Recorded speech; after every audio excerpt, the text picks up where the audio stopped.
Hi, I'm Donna, and in today's video we are going to explore what an archetype is, why they matter, what are the 4 healthy masculine archetypes, how to recognise the King archetype and its shadow aspects, and how you connect to and work with your King archetype energies. So let's get into it. So what exactly is an archetype? Well, it's a template or a schema or a blueprint of an energy. It's a set pattern of behaviour. It's where you call an archetype to mind, you straight away know the key attributes of it. And what we've learned is that this is the same across culture, across language, and it's an idea that we have a collective, unconscious, hardwired knowing of these archetypes in us, according to Carl Jung.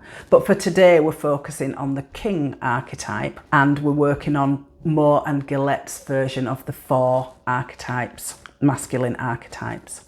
So why do these archetypes even matter? Well, knowing the archetypes means that you might know yourself and others, so you can recognize them. They can be really helpful for your own understanding of yourself and understanding of others as well.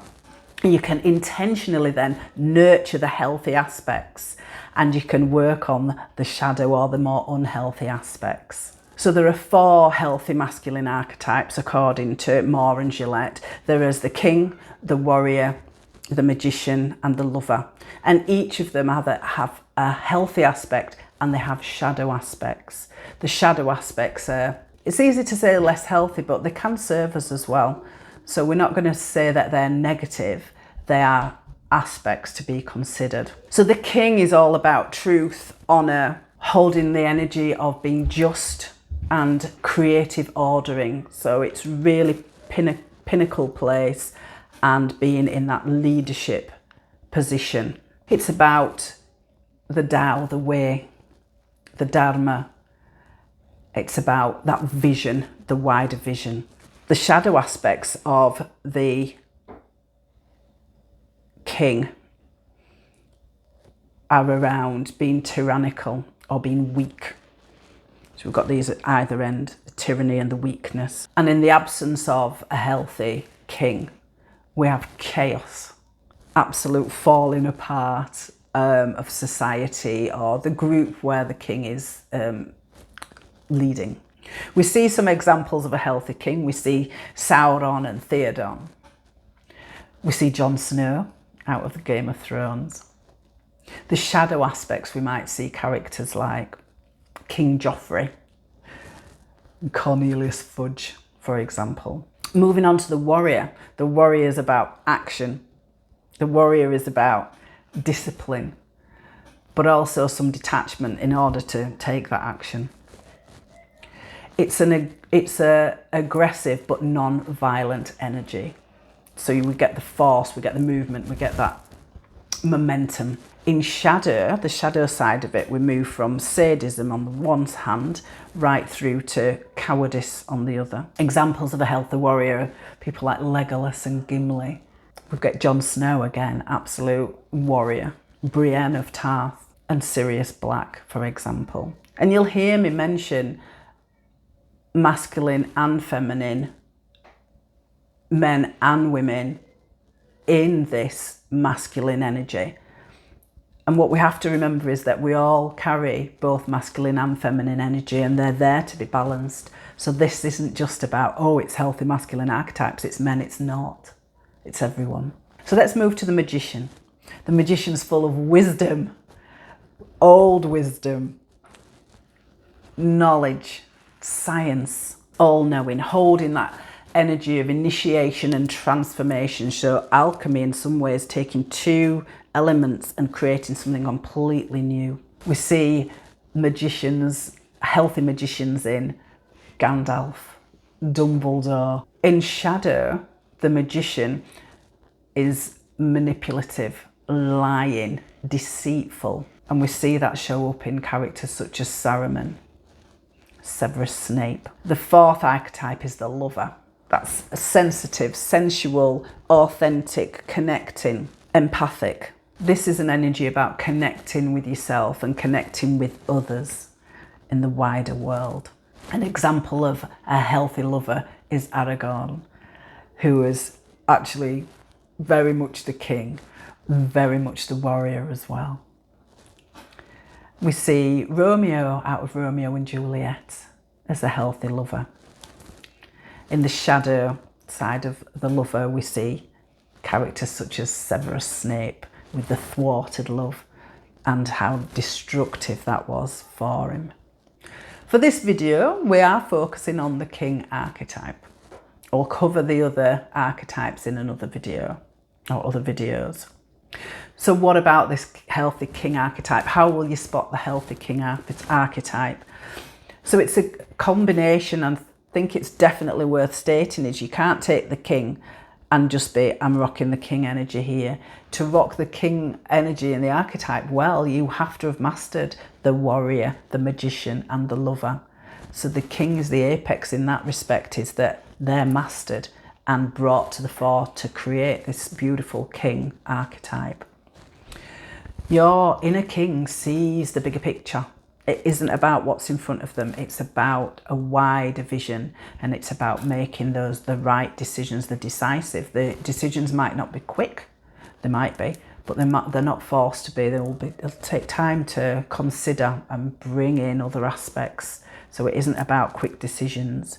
The king knows what to do. The king builds the container and creates this fertile environment for people to thrive. It's not about the king making decisions just for the king. It's about the king making the decisions for everyone so that everybody moves forward together. The king will take responsibility. The king is not about attributing blame. That's not where the king focuses their energy. The king focuses energy on building trust with others, working collaboratively and making that whole come through together based on goodwill. The king doesn't always have to be right, and that's okay. The king's open to be wrong and will and can work through that. They're not defeated by that. So it really is about being in the best interest of others and putting the king's ego aside. A healthy masculine king energy isn't about ego. It's quite the other way. The king recognises that they're in service. They're in service for the generations to come, and they honour the generations that have passed. So where do you find the king? Well, the king's all around us, and the king is in you and the king is in me. So we think about the king in the very obvious places, things like the Prime Minister, the President, the CEOs, you'd see that. Leaders at work, your workplace, perhaps you're a leader. So a parent is a king archetype because that's their sphere of influence, is their family. So we see the king all around and in us. We shouldn't think of the king as other. We should think of us all having the part of the king in us.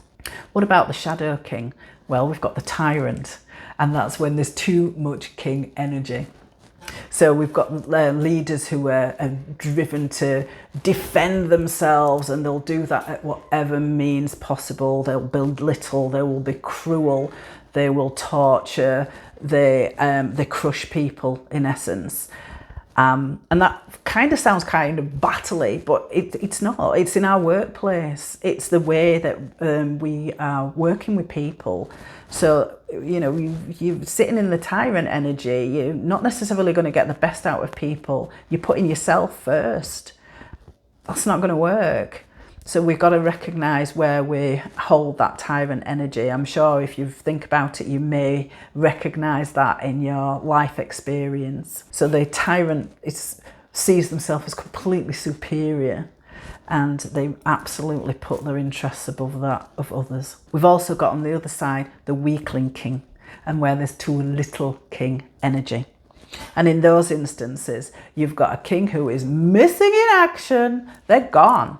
They just disappear when the challenges come. They can't do it. They don't want to do it. They avoid, they disappear, they make excuses. They don't want to take the responsibility. They'll try and put that on somebody else. And in those instances where we've got the shadows, whether it's the weakling king or the tyrant king, we have got chaos, we've got instability, we've got unrest. So we have to look at balancing those shadow aspects and working through those to emerge and seeing the king at their fullest. So to understand, we don't just arrive suddenly at a mature king. We've talked about the shadow, we've got to do that. But before somebody is mature at all, they're a child. And the optimal child is the divine child. And that's the childhood archetype. And this is the child who's enthusiastic, is full of joy, is inspiring to others, is learning, enjoying life, and just a joy to be around, really peaceful, they're just loving life. The two things that they have that create this is that they're helpless. On the one hand, as a child, they're entirely reliant on their parents and caregivers, so there's a helplessness about them, which is an innocence. But they're also incredibly powerful, because as they grow and they soak up all this attention, they also give it back. They yield, they reciprocate that attention, and so that brings a power. They uplift others, they inspire others, and so we've got this helpless and inspiring powerfulness that brings together this divine child. So when this divine child is in a nurturing environment, they mature into the king archetype. When the divine child is in a more neglected or overlooked or not having their needs met, they split off, and we'll see more of the shadow side of the divine child, that being the high chair tyrant or the weakling prince. And again, it's a continuum. We might see people segueing across the two. So the high chair tyrant does grow up into an adult, and what we can see is where the adult shows up as sulky, and if the things aren't going their way, then they don't want to take any responsibility for their actions. They're really poor on taking criticism. So we've got to remember that the child just gets older and isn't guaranteed to mature. So these are the kinds of things we see with the shadow. We can also see that the high chair tyrant is quite hard on themselves as well. They're very perfectionist. They set themselves high standards, and if they don't meet those standards, they can really turn inwards. That can be really quite painful for them. And it means that they suffer then with the I'm not good enough, which can be really difficult for them in adulthood.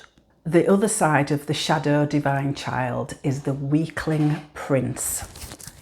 The weakling prince isn't particularly tantrumy, but they do have a lot of needs. So they're quite needy children, and they require lots of cuddles, lots of coddling, lots of taking care of, and they fully expect their caregivers, their parents, to meet their needs. And even when the parent does do this, it doesn't really soothe the child. So the child has very little passion for life, there's very little zest, there's very little get up and go. They're quite needy and clingy. When the child, as the weakling prince, is faced with challenges, then they really do turn inwards and they play the victim. So they're very happy to be poor me and looking to others to help them completely, ideally their parents or caregivers. The weakling prince always finds something to be unhappy about. They like a good moan, they like a good whinge. And as they grow into adulthood, for these children do just simply grow, they can be really quite apathetic, quite listless. Again, they still don't have much zest for life. They're quite unhappy people. They really struggle to articulate what their needs are, and yet are unhappy and troubled when their needs aren't met. They're the classic passive-aggressive person who we have to work with, be with. We might be that person. So with any of these archetypes, it really is a matter of looking and thinking, okay, I can see that in myself. Are we honest enough to actually look at ourselves and see that this is how we show up sometimes? We might be the king. We might also be in any of those shadow aspects, and we can move between them. So it's really about thinking in a professional capacity, where do you see that in yourself? Where do you see that in others? So how do you actually connect with your King archetype? So we've learned about the King archetype, but what we're going to do about it? Well, the first thing to do is to really nurture the King archetype within us and bring that to the fore. We can start to recognise the King architect in others as well. And we think about our sphere of influence, where we might see that King architect definitely in ourselves and in others, in the workplace. What are our managers and our leaders like? So there might be within your team, but it might be looking at who's leading your organisation, for example. And of course, we know that culture can permeate, and it most certainly does. We can look and see if our leaders are in their fully embodied masculine king energy, or if they are indeed in their shadow. And do look out for those shadows being projected onto you as well. So one of the things you can do is start to distinguish or discern between your own energies and the energies that are projected onto you. I think one of the things you have to do with the King energy is completely abandon any ideas around entitlement. Just let them go, because a mature masculine King energy is not going to have the idea of being entitled to this. So the minute they're holding that, they're moving into tyrant, or else they're moving into weak. You can embody the virtues of the King energy in yourself. So by this I mean being disciplined, being ordered, being that container for others. If you're doing that for others, how are you doing that for yourself? How are you taking care of yourself in terms of your discipline? Look at the areas in your life. How are you showing up as a parent? How are you showing up as a partner? How are you showing up at work? How are you caring for yourself? Are there things you need to do to bring that discipline in so that you can fully embody that King energy? That moves us on to personal development. So what are the things that you can do to personally grow? So that's personal growth, spiritual growth too. Think about self-reflection. You might seek out a mentor at work, you might seek out coaching. For personal development, you can really start thinking about self-development, and you will access that in the way that suits you best. So for some people, it's I'm going down a YouTube rabbit hole on self-development, the things that I can do to nurture myself and become a better person. You might like to read books. Other people are like, yeah, it's okay knowing that in theory, but I really want to do. So that's really about connecting with yourself and taking action, inspired action that help you learn more about yourself. There's professional development as well, thinking about leadership in the workplace. And bear in mind, you don't have to be a leader to lead. It's there. Sometimes it's ascribed to you by others. Sometimes it's just how you show up. But thinking about your leadership training, but focusing more on things like compassionate leadership, authentic leadership, transformational leadership. So it's taking a focus, shifting the focus on that leadership that you undertake and moving more into the King energy, which is much more about providing structure that allows others to flourish, is one of the key components of the King archetype. So it really is about creating a fertile ground, ideal conditions, ideal teams, removing blocks, making a situation where people can absolutely be their best, they can be empowered, they can perform. And that's your role, is to bring those circumstances around, just make the space right for people. People can then reach their full potential. So you might think about, well, how would I do that? How do I shift to working in this kind of a way? And that's where you need to really draw on your warrior, your magician and your lover. And this is where they come together to really help support you as king. That sounds like you've got a crown and all of this, but it's the King archetype, the King energy. One of the main things as well around creating this space where people can grow is recognizing and acknowledging people's achievements, and that's really inspiring for people, and it's actually where people flourish and will be their best, which is best for everybody, really. You can do things like offering mentorship. I know I spoke before about accessing mentorship, but you can offer it as well. It's very a noble thing in many ways to offer what you bring to others to, again, nurture and bring on other people. And the final thing I want to mention of what you can do to bring in and connect with your healthy king energy is connect with your divine child energy, being joyful, being adventurous, learning something new. And it's okay to get things wrong and take guidance from other people, bringing that spirit of enthusiasm to your everyday. Because you can be at risk of, in the king energy, being quite, not staid, but certainly more, what's the word I want? Probably a little bit more serious. So connecting with the playful side of your divine child, that really bolsters that within you and feeds into your king energy, and it reminds you that that's actually who you grew out of.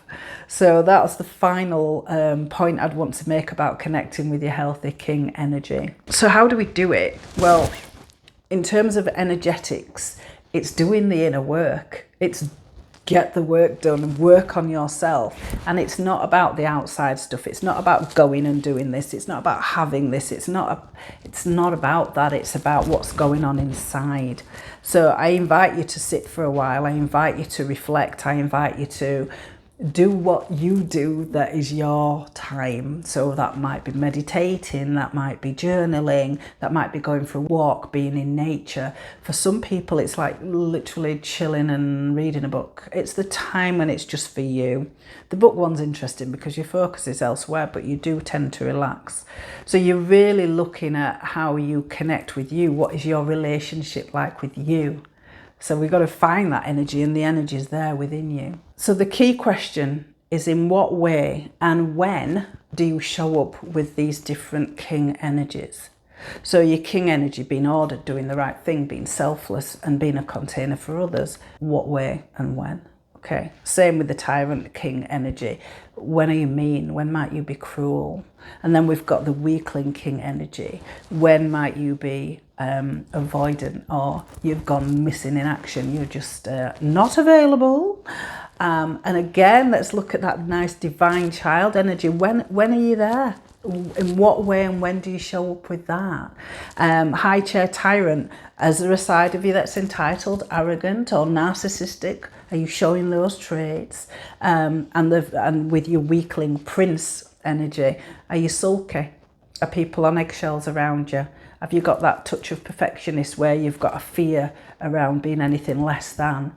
And when do you hold that? Is it serving you? And then what actions might you take that move you towards that mature king archetype energy? So you might have an action or two. Don't overdo it. Do a little bit at a time. The key here is not necessarily the doing, but the awareness. The awareness will serve you well for moving forwards. There is a meditation to go with this, focusing on the king energy and how you might bring that archetype to the fore. It starts off with a body scan, checking in with your body, how are you feeling in there, and then moving through to working with and recognizing the divine child and the king energies. So that's available for you to watch, absolutely.